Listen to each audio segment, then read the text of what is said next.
Without resolving the issue concerning the fate of the people living in Crimea, Novorossiya, and Donbass, who categorically reject the Kiev regime and have expressed their wish to return to Russia, nothing will work. The Americans understand this. US President Donald Trump claims that Ukraine and President Volodymyr Zelensky are slowing down a potential peace deal, while Vladimir Putin, he says, wants peace. Trump made the statement in an interview with Reuters, commenting on the current state of negotiations. At the same time, Russian officials have repeatedly stated that Moscow aims to occupy even more Ukrainian territory and is prepared to continue the war. Speaking from the Oval Office, Donald Trump said that Russian President Vladimir Putin is reportedly ready to end the nearly 4-year-long invasion. At the same time, according to the US President, Volodymyr Zelensky is taking a more cautious approach. I think he's, Putin, ready to make a deal. I think Ukraine is less ready to make a deal. Answering a question about why US-led negotiations have not yet resolved Europe's largest conflict in the World War II, Donald Trump gave a one-word response: Zelensky. His remarks sharply contrast with the stance of European allies, who consistently emphasize that it is Moscow that has little interest in ending the nearly 4-year war against Ukraine. At the same time, the US president said he was unaware of any potential meeting between his envoy Steve Witkoff and Jared Kushner and Russian dictator Vladimir Putin in Moscow. The American leader did not rule out a possible meeting with Volodymyr Zelensky at the World Economic Forum in Davos next week. Meanwhile, in reality, Russia shows no interest in genuine peace and seeks to seize even more Ukrainian territory. According to analysts at the Institute for the Study of War, Moscow aims to claim not only the temporarily occupied areas of Ukraine, but also the Kharkiv, Dnipropetrovsk, Mykolaiv, and Odessa regions. These ambitions go far beyond the peace plan proposed by the United States. Analysts point out that the statements made by Russian Foreign Minister Sergei Lavrov indicate far broader territorial ambitions toward Ukraine than those discussed in recent peace initiatives. Following a familiar script, Lavrov blamed Europe for drawing Ukraine into NATO and claimed that the United States supposedly understands Russia's true intentions. The collective Brussels is interested in preparing for a war against the Russian Federation. They say this openly. This is what our European colleagues want. However, based on our previous contacts with the United States, starting from the Anchorage summit and during subsequent negotiations involving S. Witkoff and J. Kushner, we see that the U.S. understands the unrealistic nature of such a scenario and wants to prevent any attempts to involve Ukraine in NATO.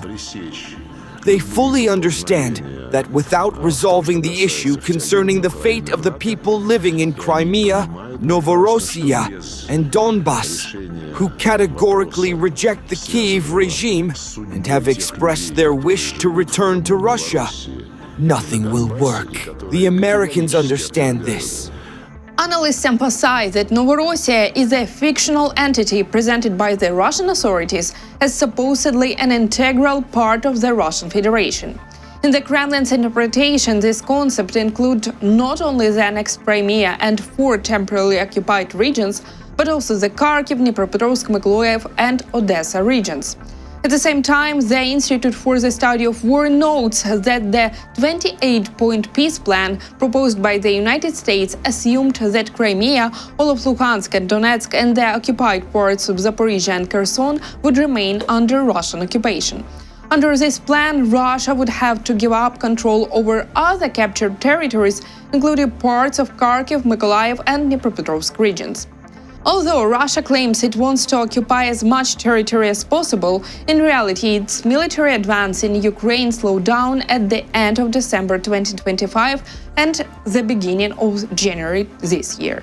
This is likely due to the less favorable winter weather conditions and the abandonment of arbitrary deadlines that the occupiers had tried to meet at the end of this year.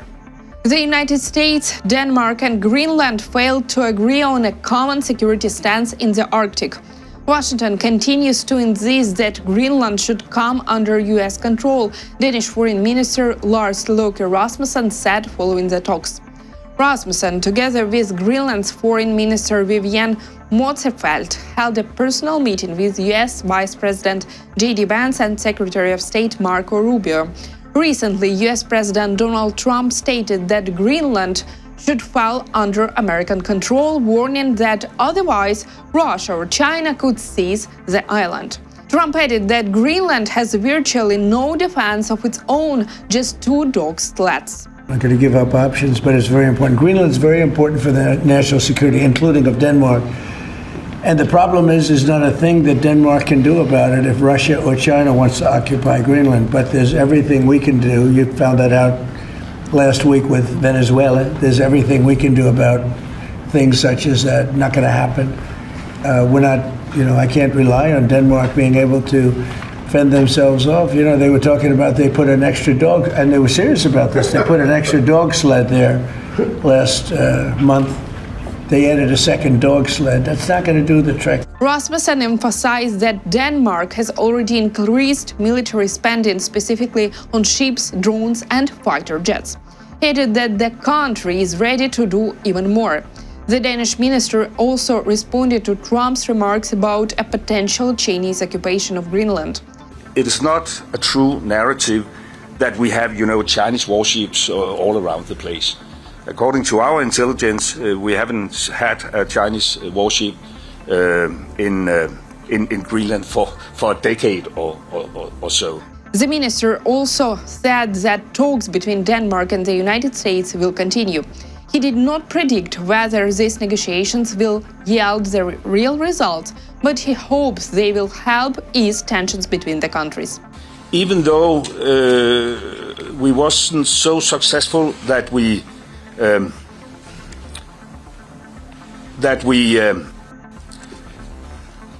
reached, a conclusion where our American colleagues said, "Oh, sorry, it was totally misunderstanding. We gave up on our ambitions." There's clearly a disagreement. We agreed that it makes sense to try to sit down on a high level to explore whether there is possibilities to accommodate the concerns of the president, while we at the same time respect the red lines of the Kingdom of Denmark. So this is the work we will start. Whether that is doable, I don't know. I hope, and I would like to express that it could take, down the temperature. Meanwhile, European countries have already begun sending troops to Greenland. Denmark was the first to deploy an advanced team, including soldiers and military equipment.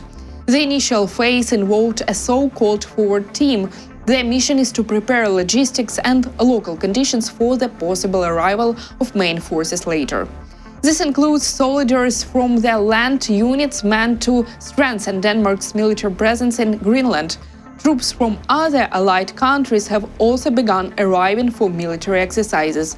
Sweden was among the first, though the exact number of troops to be deployed remains unknown. Today, officers from the Swedish Armed Forces are arriving in Greenland. They are part of a group from several allied countries. Together, they will prepare the next steps within the framework of the Danish exercises, Operation Arctic Endurance. Sweden is sending personnel from its armed forces at the request of Denmark. It is also reported that Norway has sent 2 soldiers to Greenland. French President Emmanuel Macron also announced his country's participation in the exercises. Macron emphasized that the first units are already on their way, with more to follow.